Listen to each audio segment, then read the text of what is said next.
ปลาเสื่อมพูดเท่าไรเนี่ยพูด15ตู้แล้วพอดีซื้อขนมอะไรกันมาถวายให้เพิ่นไม่ได้เคยพัดแต่เกินฮักกระไดบายได้เนี่ยขักกันเลยเอา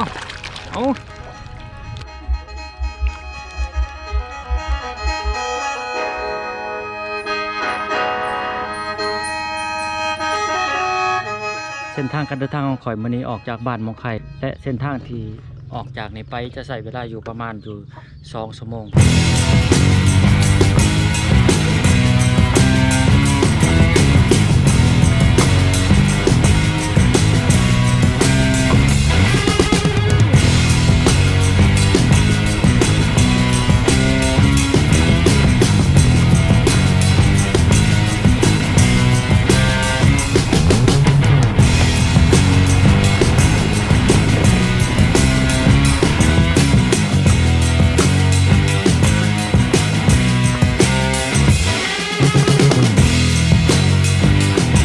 ตอนนี้ค่อยฮอดเมืองจำพรแขวงสวรรณเขตและค่อยจะใส่เส้นทางนี้อีกประมาณอยู่30 นาทีตอนนี้ค่อยมาฮอดครัวเซจำพรเป็นครัวที่ว่าย่าเหยียดในช่วงฤดูฝนนี่ครัวตัวนี้ก็คือขวม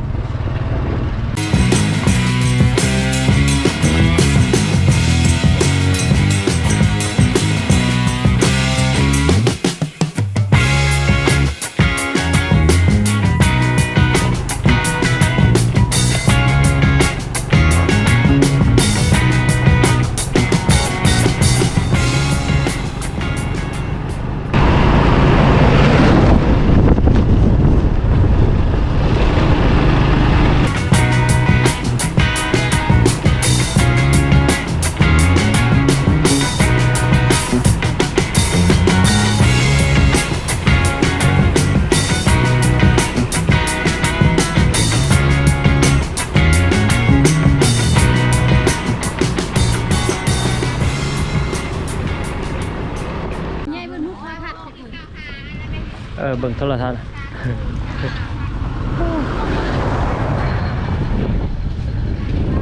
อยากได้อยู่แต่มัน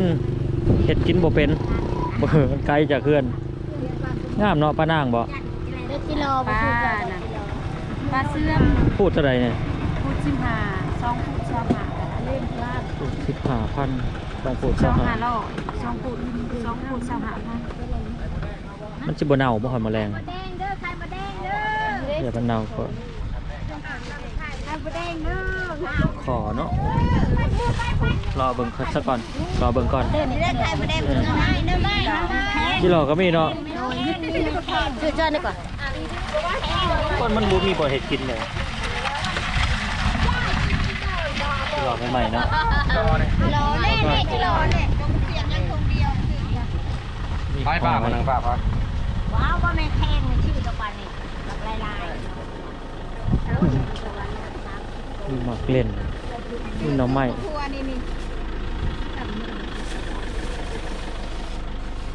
พูดเท่าไรหน่อไม้เนี่ย15,000ป้าเจ้าเท่าไรนะบอกแล้วนี่5,000 กีบรอเบิ่งถั่วกับ3 กรัมหาเนี่ยม่วงเด้อม่วงเด้อนั่นบ่มีบ่อนเฮ็ดกินคอยไปลิ้นบ้านอยู่ไกลนี่แม่แข้งลูกหลานมะม่วงก็มี30 โตแต่10,000หมดได้ยังบ่คันออกนี่หลายเนาะกินได้แม่งแข็งกินโลยำกิโลมันบ่ขึ้นปากไว้หรอได้ไข่มดแดงบ่ซื้อนะนั่นบ่มีบ่เฮ็ดกินมีแต่รอเบิ่งอันเท่าไหร่20,000 10,000 2 อัน5,000เด้อนี่10,000น่ะ10,000อันนี้ก็10 20เป็นอะไรของเราย่อยนี่เด้อไข่หมดงานหางานนี่ปกหัวอยากได้อยู่นี่เนี่ยไปฮอดบ้านบ่ได้เอาหมดปลาแบบนี้มะนาวเนาะมะนาวบ่ปลาแบบนี้แบบมะนาวปลานางมะนาวใส่น้ำแข็งให้อันเท่าไหร่เนี่ย5,000 คูณ5,00015นี่คูณ10ลด 10,000อันนี้15 อันนี้คูณ15อันนี้คูณ10 10เนาะ ถ่ายทำนี่เลยยังมุดเกาะ หลังจากเบิ่งตลาดขายอาหารดิบแคมทางแล้วก็เดินทางต่อพี่น้องนี่เดินทางต่อก็สภาพเส้นทางก็กำลังเฮ็ดใหม่ก็โอเคเส้นทางดีหลาย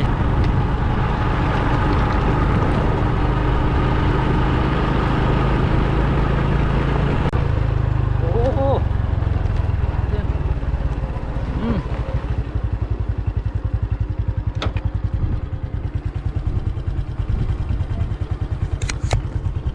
นี่หาปลาบ่ได้บ่ปลาดันพูดว่าได้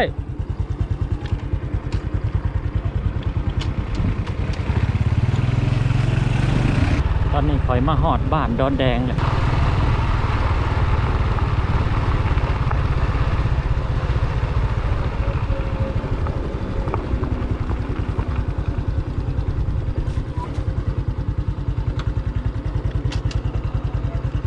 หอดนองปลาผาบ้านดอนแดงเมืองจำพรแขวงสวรรณเขตป้ายปกปักรักษาสิ่งแวดล้อมก็มีหลายๆป้าย Welcome to the เซจำพรแล้วก็มีการป้ายแม่นยินดีต้อนรับเข้าสู่เขตอนุรักษ์ดินบริเวณน้ำรามซาเซน้ำรามซาเซจำพรแขวงสวรรณเขตเวลาท่านผู้ชมเข้ามาก็ต้องเข้ามาผ่านประตูตัวนี้แล้วก็ต้องได้เสียค่าผ่านประตูอยู่ 3,000 กีบต่อคนซื้อป้ายปี้อยู่นี่บ่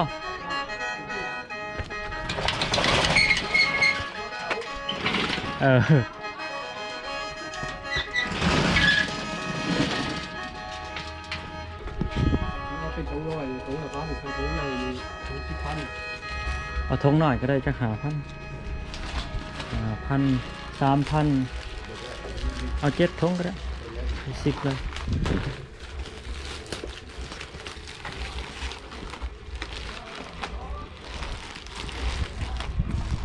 ทางหนกกระจอกกระคายบ่นี่นะเรือเอามาโซ่ขายทงอันเท่าไหร่ฮะ5,000ทักได้เลยเนาะเมื่อหอดผมมันสิบหมุนว่าลมพัดมัน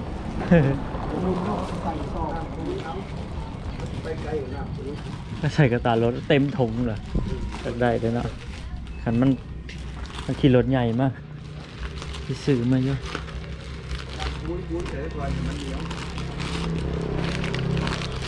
ใส่ทงแล้วแม่นป่ะถือป่ะเด้งเงินถือป่ะใจบ้านดอนแดงส่วนเผ่าผู้ไทยเนาะนำใจสามัคคีลำเลิศถิ่นกำเนิดมาจากเมืองวังบ้านนี้ยังเป็นบ่อเกิดแห่งน้องปลาผามีอู่เขาอู่ปลาโอ้ของอะไรการพัฒนาสามัคคีของเนาะไฟผู้ไทยเป็นผู้แต่งเนี่ยอาจารย์ดอกเพชรบ่ว่าแม่นบ่พบกันแต่น้ำกันพวกในคู่กับแต่น้ำทิมมันจะคิดต่อกันอะไรได้ตู้เอาลงนี่ก็ได้บ่รับลงรถจ้ะมันก็ไปกินแค่น้ำคอยลงก็ได้บ่ลงมันเป็นยังไงผมคือลิ้นดับเอามาพี่ยังไงไปตู้เอ้ยมากินตู้เสียงผู้ไทยกับเสียงผู้ไทยบ่คือกันเนาะเอาลงน้ำนี่อ่ะตู้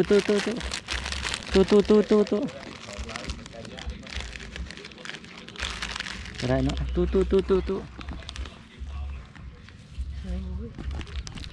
ตอนนี้ข่อย ฮอดน้องปลาผาอยู่เมืองจำพรแต่พอดีซื้อขนมอะไรก็มาถวายให้เพิ่นกินแหละกินฮะกินกับน้ำวะเอาลงน้ำลงเลยเนาะ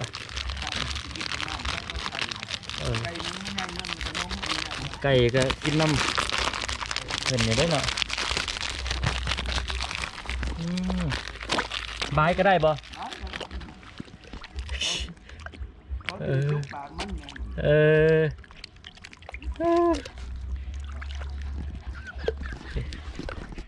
เป็นตะสั่งเลย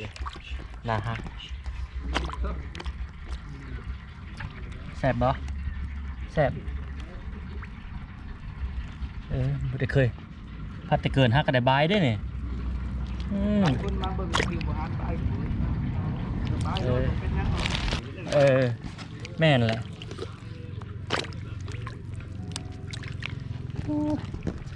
เป็นตาหนาหักขนาดถ้าว่าแขกคนใดอยากมากก็สามารถมาได้เนาะออกจากสวรรณเขตเลยก็เลยมาทางรับบ้านรักษา15ในคนทางก็ดีอยู่แล้วก็มาสอดใส่เมืองจำพรจากเมืองจำพรมันนี่ก็บอกไกลฮอดบ่20กิโลเนาะแต่เมืองจำพรมันนี่เนาะประมาณ10คอยขี่รถจักรมาแต่เมืองจำพรนี่ก็ประมาณอยู่ใส่เวลาประมาณ10นาทีนี่ตู้อันนี้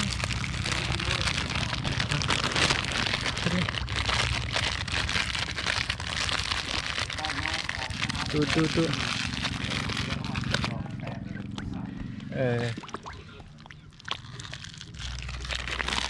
ื้อเพิ่นว่าได้ไรคอยตู้เนาะคอยตู้นี่ขายตู้เพิ่นนั่นแบบว่าหูจักความเด้คนสามารถสัมผัสได้จับได้แต่ว่าเพิ่นว่าบ่ให้จับภาคส่วนหัวเพิ่นเนาะถ้าว่าแขกจักมาเที่ยวก็สามารถมาได้แล้วก็มาสัมผัสเบิ่งตัวจริงเนาะสิเปล่าเว้าบ่ทอตาเห็นต้องได้มาสัมผัสตัวจริง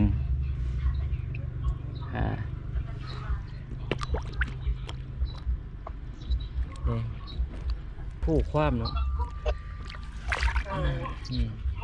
เคยกินไหมเคยกินไหม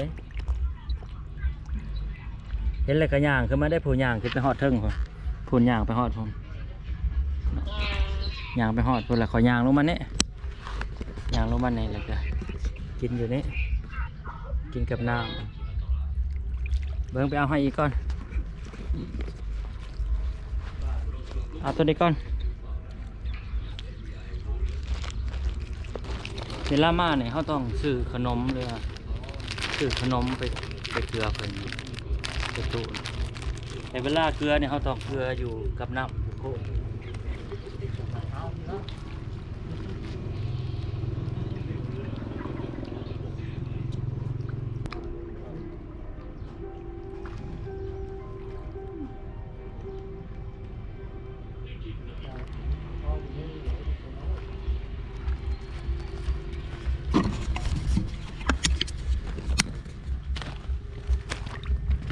แต่ซื้อขนมนี่ซื้อขนมลักษณะแบบนี้เนาะมาซื้อเอาพี่ก็ได้ทุ่งละ1,000กีบ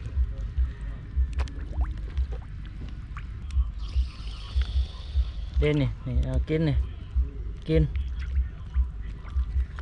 นน้องกับเป็นน้องปลาพากับเป็นน้องขอนขางกว้างตัวนี้มันเป็นบึงลงนะน้องอันนี้แมนมีมาตั้งแต่ปู่ย่าตายายหมดเลย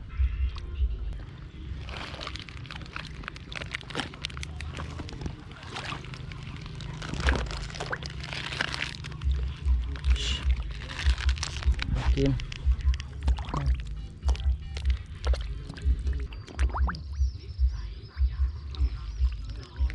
ินข่อยเกลือขนมประมาณเมื่อ6 ถุงยังเลือถุงเลยกินกะสิเกลือหมดเลยยังอยู่ถุงนึงขึ้นมาแล้วกระดานก็ขึ้นมาแล้วตู้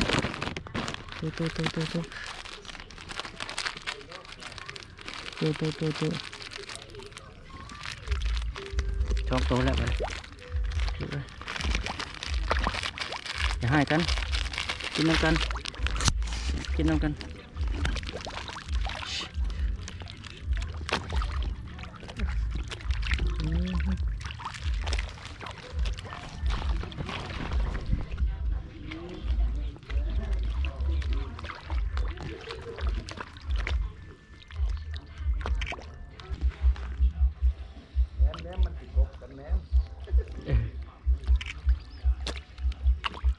เอามาให้ในหาทงคบกันบ่เอามาให้เฮาอีกเลยจังหาทงบ่อิ่มเลยนี่ บ่อิ่มแล้ว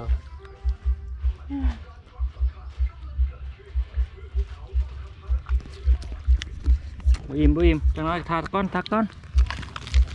นหมดละเอาก่อนเอาไปไว้ก่อนอย่าให้กัน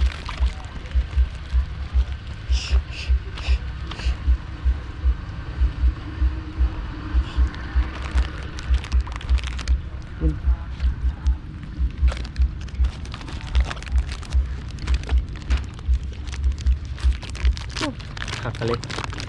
เอา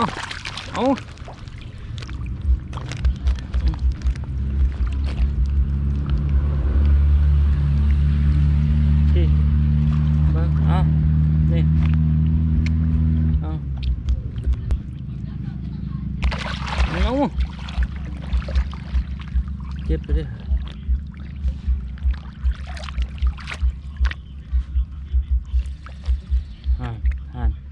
เอากินกิน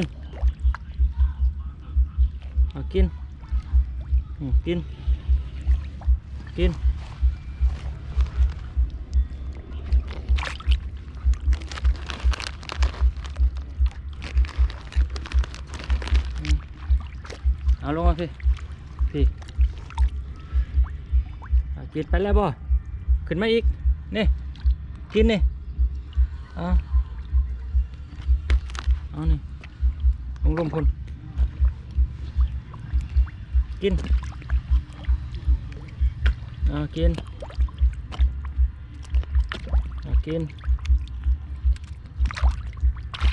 เดี๋ยวสิ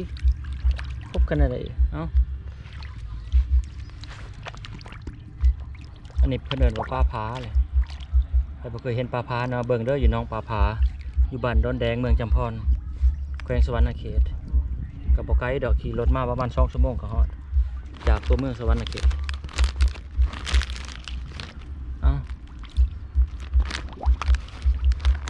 อิ่มแล้วกิน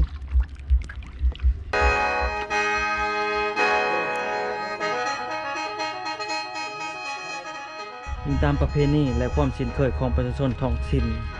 แล้วปลาผาเหล่านี้แม่นบ่มีภัยเตะตองได้เพราะถือว่าเป็นปลาผาที่มีความศักดิ์สิทธิ์ถ้าหากว่าบังเอิญผู้มีคนมาทำลายจะถืออุบัติเหตุหรือเจ็บเป็นลมตายโลดฉะนั้นจึงเฮ็ดให้ปลาผาคุ้นเคยกับคนดี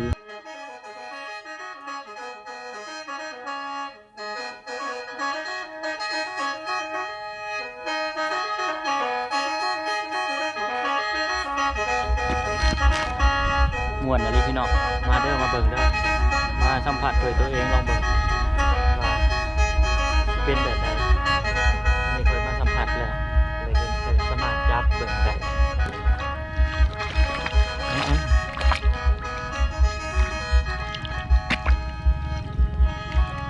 ปลาหน่อยผมหลายๆกินนะเพิ่นเอานี่อย่าคบกันอย่าให้กัน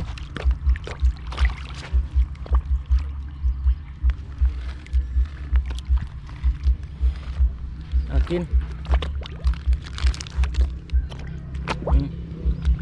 กินแซ่บ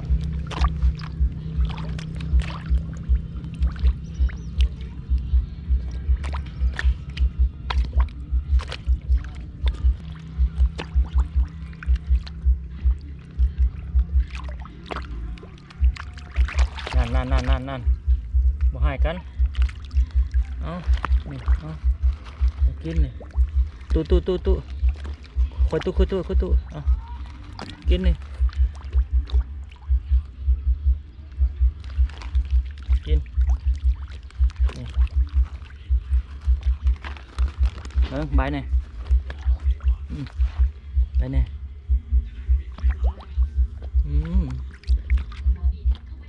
สัมผัสก็ได้เด้อพี่น้องเด้อบายก็ได้เพิ่นบ่ว่าหยังเด้บายได้อ่อนๆเลยเอากินหมดซะแล้วพ่อเอากินบายหน่อยเด้อ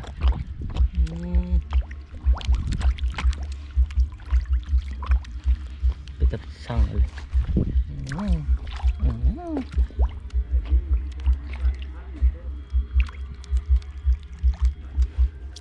เอาละหมดละหมดเลยเด้อบ้านนี้ขอจะพาพี่น้องย่างไปทางกลางซะก่อนน้องนี่แบบมันเป็นตะลุกลงมาแล้วก็มีคาดเขื่อนอยู่ทางหลังพุ่นถ้าว่าพี่น้องอยากมาเกลืออยู่ทางนี้ก็ได้ถ้าเป็นไปได้ขออยากให้พี่น้องลงมาเบิ่งมาท่องเที่ยวเบิ่งอยู่ทางในนี่ก็เป็นหอหนึ่งที่ศักดิ์สิทธิ์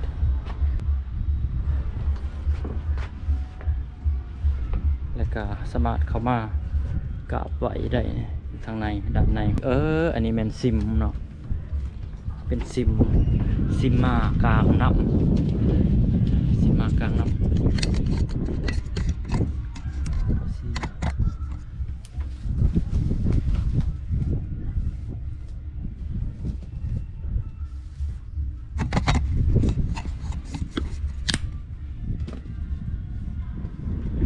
จะมีอ่องประมาณเท่ากับแผ่นกระดงเคิงและนักประมาณ50 กิโลปลาพาที่คอยจับมีความหนักมีน้ำหนักอยู่ประมาณ50 กิโลพี่น้องมันว่างไข่อยู่ตามป่าอยู่เทิงโคกไหมเพราะว่ามันมีโคกมันมีป่าอยู่เทิงโคกนั้นปลาพาก็สามารถวางไข่อยู่ตามตัวนั้นบัดนี้ถึงเวลากลับของคอยแล้วเพราะว่าเวลาของคอยมีน้อยแผนการต่อไปนี่คอยจะไปเบิ่งอยู่วัดเก่าบ้านตะแล้วและดังจากนั้นคอยก็สิเลยไปหอไตรปิฎกจากนั้นคอยก็สิไปดงเมืองและก็สิไปสุยบ่ฮู้ว่าเวลาของคอยสิพอบ่แต่คอยต้องได้กลับคืนเมื่อนอนอยู่สวรรณเขตก็จากนี้ไปก็มันก็ไกลประมาณอยู่80 กิโลเมตรโอเคพี่น้องคอยขอจบคลิปไว้สำนี้ซะก่อน